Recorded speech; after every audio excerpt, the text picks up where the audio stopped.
So good day everyone. This is Dench Noel Baclado, and in behalf of the group 1, I am going to present to you our topic, which is graphology. So first, what is graphology? So in my definition here I have graphology, inference of character from a person's handwriting. The theory underlying graphology is that handwriting is an expression of personality. Hence, a systematic analysis of the way words and letters are formed can reveal traits of personality. So in other sense, to summarize the thought, graphology is basically the study of personality through the handwritten works of such person. So next, what I have here is the brief history about graphology. So the first person who carried out systematic and practical observation on the way of handwriting was Camille Baldi. And it was followed by Jean Hippolyte Micon, who serves as the founder of the graphology, who established the study of graphology. Then later on, the student of Micon have refined his works. So next, what I have here is the usage or the uses of graphology or how it is being used. So first, I have here personal analysis.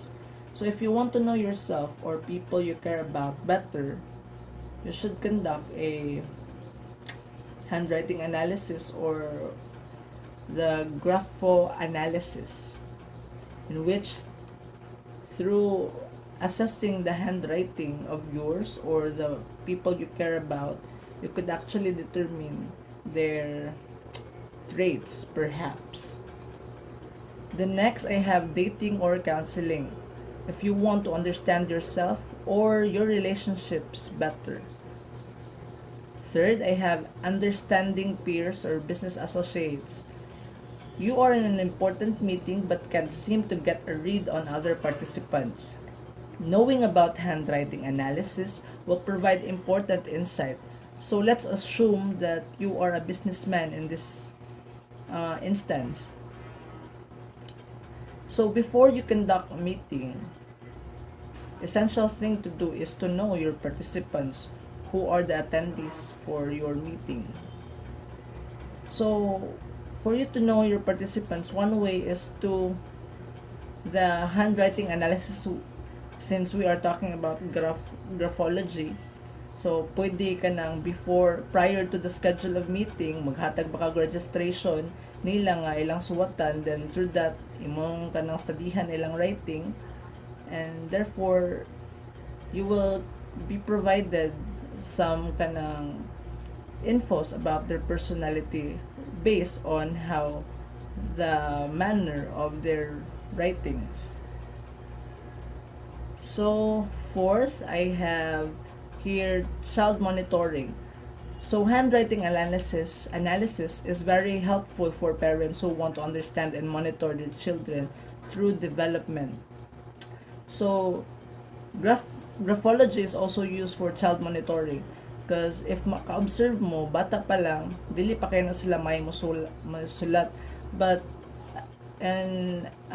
after many years, maka-observe mo nga nag-differentiate na jud ang manner of writing sa bata, and through that you would really observe the development of the child. That's why you could actually conduct a child monitoring through graphology. The next is criminal cases. What kind of person committed the crime? Then who is telling the truth? Then knowing this can help law enforcement determine what they are up against and the type of person sought. So through criminal cases, kaning graphology is used also in criminal cases, and in some other fields, it is called forensic graphology, in which ilang studihan ang written works sa mga criminals. For example, nagbilin ba sila og ransom letter or na ba sila signature that time, and ilang i-cite out who is the criminal by studying writings of certain person nga ilang gihinalaan nga mao ang criminal. So in that sense, graphology is being used. So they use graphology to determine nga after nila ma-studyhan ang written works nga presented by their speculated criminal, so maka-identify na sila unsa nga type nga person ilang gipangita during that time. So graphology is used in criminal cases also.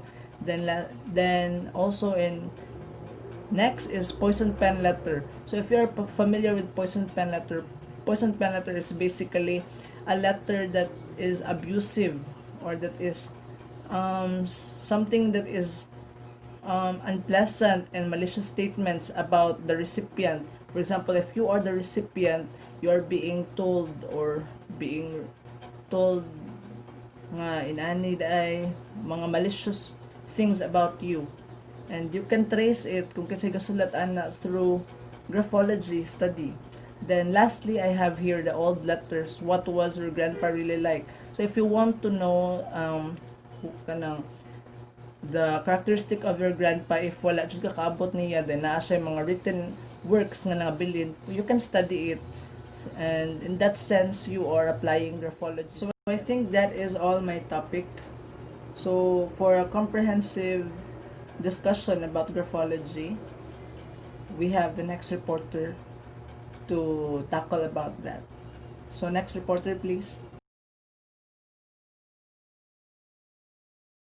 Here are some presented ways in analyzing handwriting. Lowercase t's. There's something to the saying, dot your I's and cross your T's. The meaning of this saying to pay a great deal of attention to details of something, especially when you are trying to complete a task. Dressable and Sassy agree that failing to cross your T all the way means you're a procrastinator. Crossing your T high on the stem means you set your goals high, while lower placement of the cross means you could dream a little bigger. Number 2 is lowercase i's. The placement of the dot can convey quite a bit according to Dressbold. Direct placement above the stem reveals loyalty because you are aligning the dot and the stem together. Left-forward dots indicate caution and stagnation with no spontaneity. High and free marks means you have big ideas, but you're also in a hurry. Number 3 is size. The amount of space your script takes up reveals info too. Large printing characterizes attention seekers, while small writing points to a person who prefers staying out of the spotlight. Teeny tiny scroll might mean a person's retreating from society completely, Dressbold says. Number 4 is slant.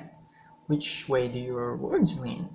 Right indicates that you have an outgoing, future-directed personality. Sassy says left means you are more reserved observer. As for straight and down, you are very rational and always think things through, Dressbold states. Good day everyone, I am Jayson Algeria from BAEL and I am here to continue the recent report. My report is about page usage. Where we place our text can also hint at our state of mind. According to Sassy, gravitating toward the left of a blank page signals your thoughts are stuck in the past. Clumping text on the right means you're thinking into the future.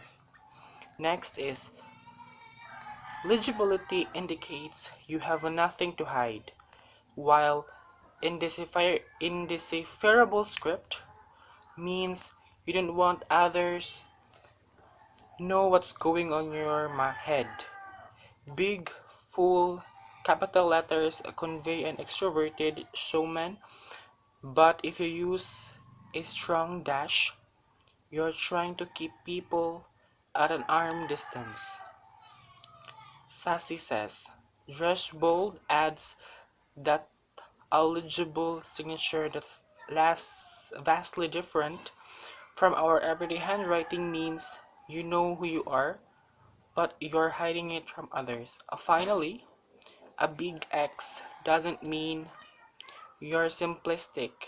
Dreshold says it. shows self-destructive tendencies. Next is the A's and O's. These all-important vowels are considered the communication letters in graphology. Closed, neat circles indicate that a character is discrete. Dresbold also believes that A's and O's with opening means you can't keep a secret. Next is deviation from baseline. The straightness of our text also hints at our outlook on life, Sassy states. An upward slant from the baseline shows an optimistic viewpoint, while downward indicates a pessimistic mood. And that should be all. Thank you. Good day everyone, I am Mami Lovella from BAEL 2A. My first topic will be spacing between letters. Narrow kerning signals a writer who's a little uptight. According to Dresbold, people who write in tight and squeezed spaces are people who want everything in their house to be perfect, while spread apart spacing reveals a more relaxed personality. My second topic is spacing between words. Just like letters, the distance between words can signify something. Graphologists use this to determine how the writer approaches relationships. According to Dresbold, a person who writes in narrow spaces indicate that that person fears to be abandoned, while a person who writes in large distances had trouble connecting with others. My third topic is personal pronoun I. Unlike the public ego expressed in the signature, this word is a lot more personal.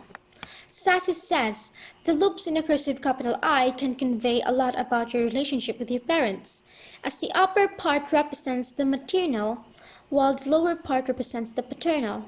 The size of the loops, or the bars, in the printed I correspond to the strength of the relationship. Dresbold also states that a separation of the bars from the stem conveys a divorce or marital instability. A single straight line represents independence. A lowercase I symbolizes immaturity. My last topic is number 2. Sassy always asks her business clients to provide a sample writing with a date on it. How the candidate writes the number 2 influences her reports. Sally says a 2 with no loop shows someone's good with facts and figures. The next and our last reporter is Miss Noynay. Okay, for C's. A completely closed C could indicate a lack of trust, Driscoll states. A lack of gap could signify that you don't want to let anybody in. And for lowercase y's, letters like Y, G, and J all move through what is called a lower zone, which is associated with actions. The letter Y in particular is associated with money, Sassy says. The bigger the loop of Y, the bigger the money bag, or creativity and fantasy depending on the other strokes of writing. Next is pen pressure. Does your ink bleed through or barely coat the page? Well, a light grip belongs to ethereal types. Digging into the page convey intensity and strong emotion. Dresbold says. But let me remind you that graphologists have cautioned that the validity of handwriting analysis can be subverted by such considerations as myopia. What is myopia? Myopia is a condition of the eye that makes it difficult to see objects that are far away, and the loss of a motor control.